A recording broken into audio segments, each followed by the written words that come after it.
Pues bien, hemos hablado ya de la liberación y de la aspiración, hemos hablado de la libertad de y de la libertad para y de la necesidad de un piso mínimo de seguridades y de condiciones de vida de la persona para poder ser ciudadano, es decir, miembro de la ciudad.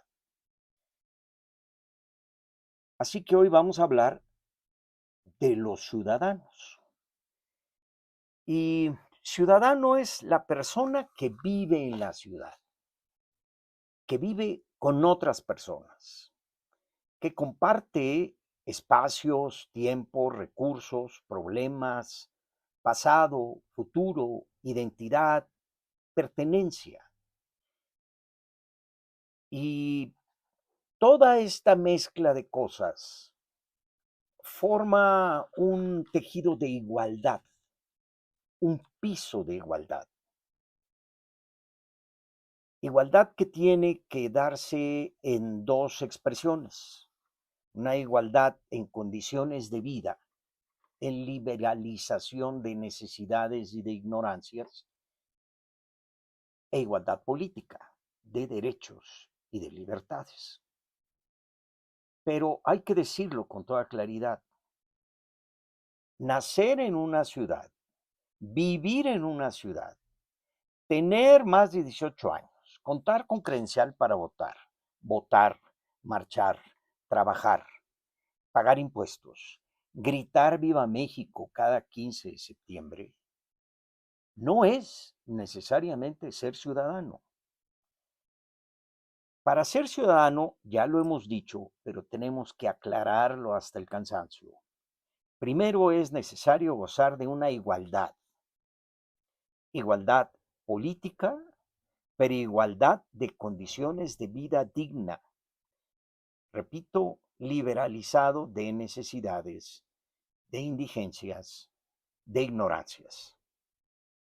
Y lo segundo es que en esas condiciones de igualdad el ciudadano se haga ver y se haga oír.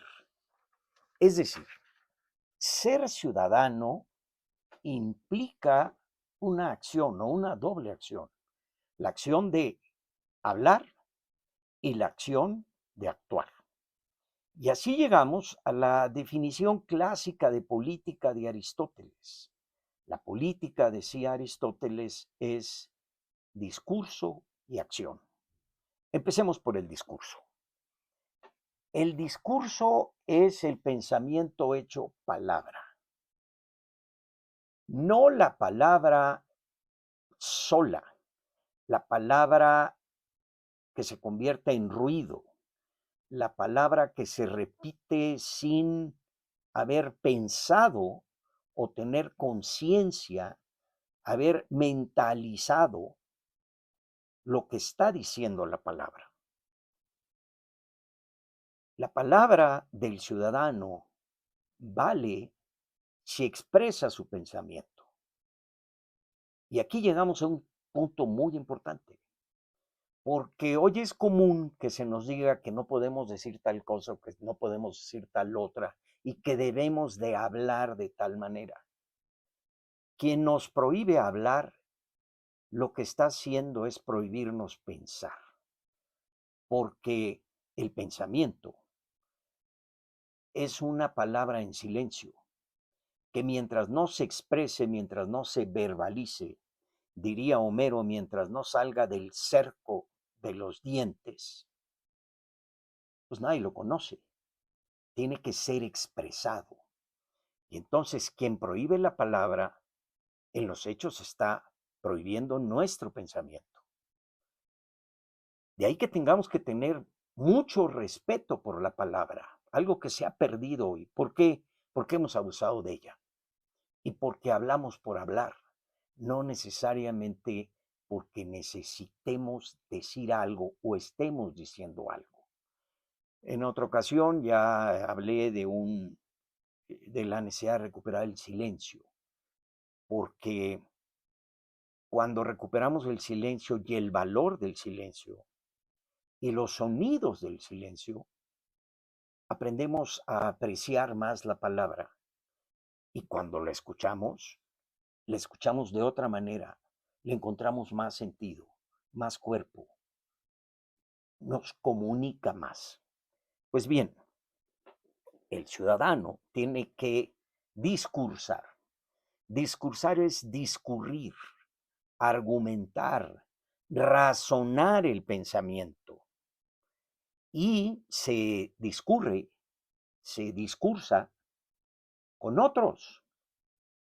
Y así empieza la deliberación, porque los otros también tienen pensamiento y también tienen palabra y también tienen derecho a hablar y de ser oídos y de ser vistos. Y entonces, lo primero que tiene que aprender a hacer el ciudadano es a deliberar. Deliberar con el discurso entre todos, cada quien con su discurrir.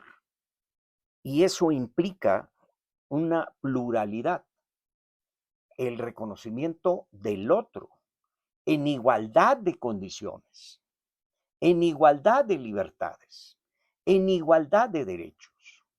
Y por lo tanto tenemos que aprender a discrepar, a tolerar, a negociar y a acordar. Porque en la ciudad, que es plural, en donde cada quien tiene su pensamiento, su palabra y su discurso, tenemos que ponernos de acuerdo. Nadie puede imponer un solo pensamiento, un solo discurso, porque ya no sería deliberación, ya no sería acuerdo, ya no sería ciudad, ya no sería pluralidad.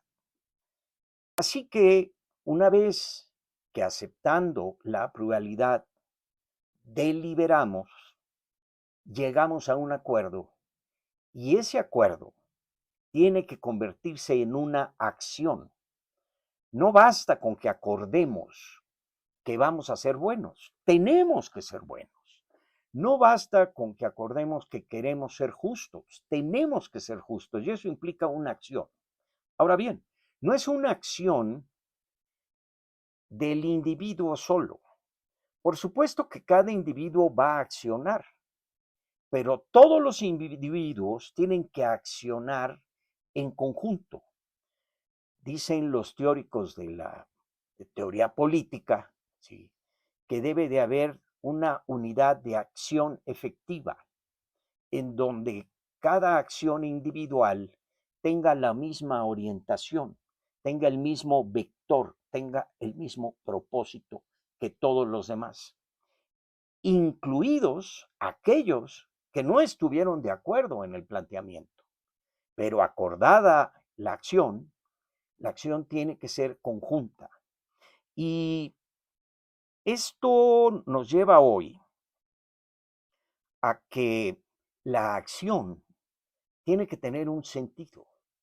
Y esto es muy importante porque alguien nos dice, y es muy común escucharlo: "Ah, la política no sirve para nada porque no produce ni un tornillo". Pues no, la política no se hizo para producir tornillos o para producir alimentos. La política es para producir sentido, para producir unidad, para producir acuerdos, para producir ciudad. Eh, un sentido, una acción, un pensamiento compartido que se convierte en futuro, en solidaridad, en pertenencia, en identidad, en cosa pública, en república, en lo que es de todos por igual, aunque todos seamos diferentes y todos pensemos distinto.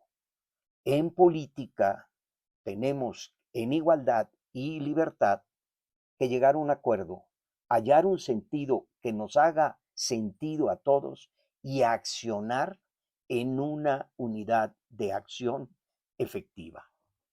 Y así llegamos al último de nuestros temas, la política, lo que es de todos, y los riesgos que implica la política y la crisis que hoy vivimos en la política, no nada más en México, en el mundo entero. Estamos en un cambio de época, como Tocqueville, pudiéramos decir que caminamos en tinieblas, que lo que está muriendo no termina por morir y lo que está naciendo no termina por nacer. Y entonces nos entenderíamos en este mundo como lo que somos, insuficientes, accidentes. Dirían los mexicas, estamos en Nepantla.